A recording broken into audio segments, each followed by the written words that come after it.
দেখুন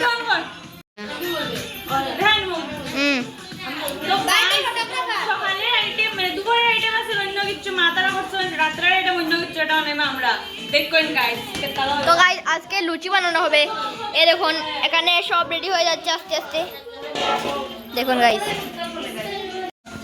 দেখো গাইস এখানে আটা নেওয়া হচ্ছে। এই দেখো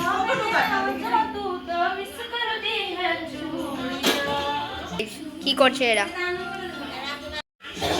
এখানে রুটি রেডি করা হচ্ছে, আটা টানানো হচ্ছে। একটু ভিডিও দাও। এই হচ্ছে আটা, এখানে চান্নাচ্ছে হচ্ছে।